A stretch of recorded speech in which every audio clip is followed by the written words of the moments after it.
All right, here we are on Ohana. No micro win from Team Metagaming up here in the far top left of Ohana.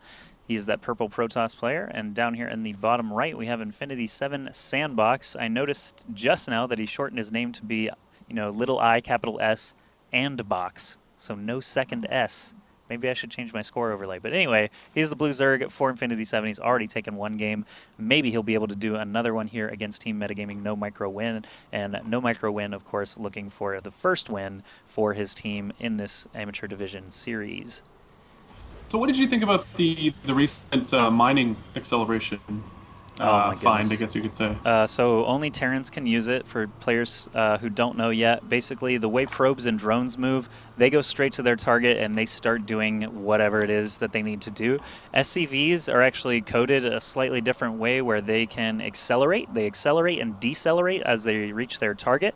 So normally, if you just set an SCV to auto mine, he'll speed up a little bit when he starts moving and slow down a little bit before he starts mining. So what you can do is accelerate them right up to just before the mineral and then shift queue him to the mineral. So he's basically accelerating twice and not decelerating at all. So it ends up resulting in something like a 24% more mineral return if you can do it constantly on every SCV. I mean, they are going to return minerals faster, but it's just an incredible level of micro. The nice thing is, though, if you can do it with just 2 SCVs or 3 SCVs constantly during the beginning part, you can squeeze out another 50 to 100 minerals before you're even really building, the first set of supply depots and barracks and stuff. So if you focus on it, it can actually be a big benefit. I'm wondering if Blizzard really is going to be the one to do anything about it. Yeah, so it really works for SCVs, not mules. I don't know if mules have acceleration, but that'd be pretty crazy. That would be crazy. But yeah, just SCVs from what I've seen. Right now, finally, that probe was chased away just by drones, which is actually really nice for Sandbox because usually it takes some Zerglings to be able to put a stop to that probe harassment in the early game. But he does get the hatch rate down at a decent time still. No Micro Win is going to plant a Nexus at his own natural as well, though. So both players aiming for that mid game. Doesn't look like either side is going to be going too aggressive yet. Yeah, it's a nice little touch when you see Zerg micro their drones like that. I mean, it definitely takes some finesse. I mean, some players can do it and others can't. I'll tell you, I can't do it at all. I mean, microing your drones back and forth like that, he got his hatch rate down probably 10 or 15 seconds later, and he probably avoided a pylon as well. So it's a nice little touch. Yeah.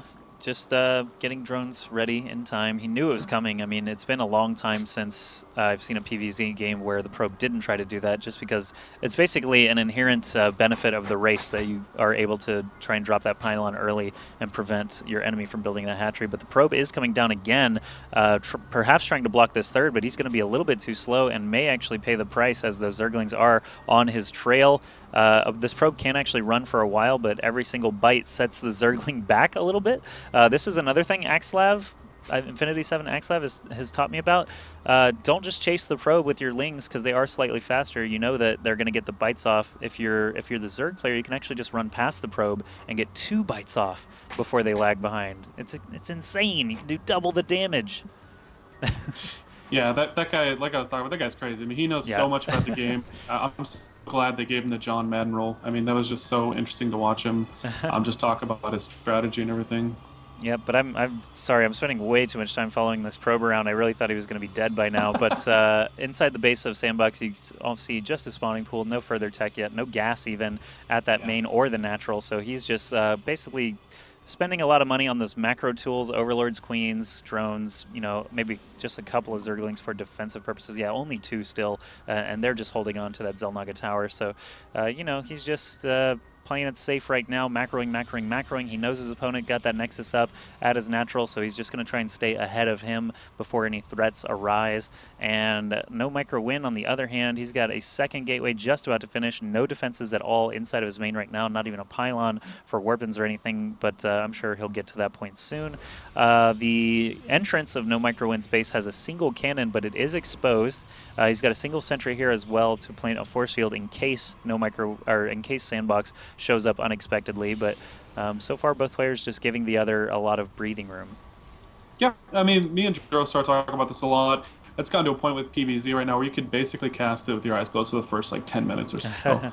I mean, most games are very similar. But I'm actually curious. The second gateway is kind of an odd timing. I'm wondering if that actually serves a purpose or he's just trying to avoid certain timings. Maybe he saw something that we don't understand that made him feel uncomfortable, or I'm not sure.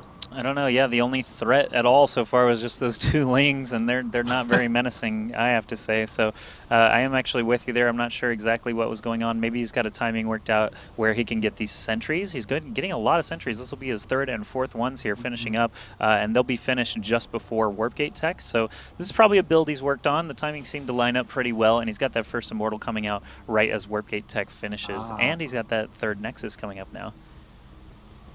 It's kind of interesting. He hasn't even got the rocks to half health yet, and he's willing to just drop his Nexus.